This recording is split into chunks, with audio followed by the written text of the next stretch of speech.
ఈ బయగన్ కే బాతే అంటే ఎట్లుంటాయంటే ఇప్పుడు నేను చెప్పిన చూడు రేవంత్ రెడ్డి చెప్పిన మాటలు 4,000 ఇస్తా 6,000 ఇస్తా కేసీఆర్ 10,000 ఇస్తానని 15,000 ఇస్తా ఇండ్లు కట్టిస్తా అన్నాడు. ఇందిరమ్మ రాజ్యం అంటే ఇల్లు గులగొట్టుడేనా? ఇందిరమ్మ రాజ్యం అంటే నువ్వు వచ్చినాక హైదరాబాద్ లో కొత్తగా ఒక్క ఇటుక పెట్టింది లేదు, ఒక ఇల్లు కట్టింది లేదు, కొత్తగా ఒక రోడ్ వేసింది లేదు, ఒక బ్రిడ్జ్ కట్టింది లేదు. కానీ ఎన్ని ఇండ్లు గులగొట్టావు? ఎంతమందిని ఇండ్లలో ఉండే మా గరీబోళ్లను ఎంతమందిని రోడ్డు మీదకి నూకినావు? నీ హైడ్రా బుల్డోజర్ల అరాచకం ఆగాలంటే ఖచ్చితంగా మన అభ్యర్థి గెలవాలి. ఇవాళ జరుగుతున్న ఈ పోరాటం ఏదైతున్నదో తెలంగాణలో ఉన్న గరీబులకు, తెలంగాణని ఇవాళ గద్దల్లాగా తన్నుక తింటున్న కాంగ్రెస్ వాళ్లకు మధ్యనే జరుగుతా ఉన్నది. మీరు దయచేసి నేను కోరుతా ఉన్నా, ఈ బాకీ కార్డు ఏదైతున్నదో ఇంటింటికి తీసుకొని పోవాలి. తప్పకుండా జూబ్లీహిల్స్ లో కాంగ్రెస్ ను ఓడగొడితేనే 6 గ్యారంటీలు అమలైతాయి.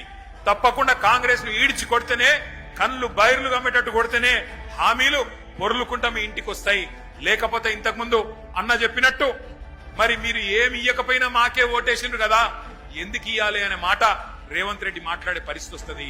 ఆడపిల్లలకు 2,500 ఇయ్యకపోయినా, ముసలోళ్లకు 4,000 పెన్షన్లు ఇయ్యకపోయినా, హైదరాబాద్ లో ఒక్క ఇల్లు కట్టియకపోయినా, హైదరాబాద్ ను హైడ్రా బ్యాడ్ చేసినా, హైడ్రా పేరిట అరాచకం చేసినా నాకే గుద్దుతున్నారు అంటే ఇక మళ్ళీ ఎందుకు ఇయ్యాలి అని చెప్పి రేవంత్ రెడ్డి మరి రేపటి రోజున ఇంకొక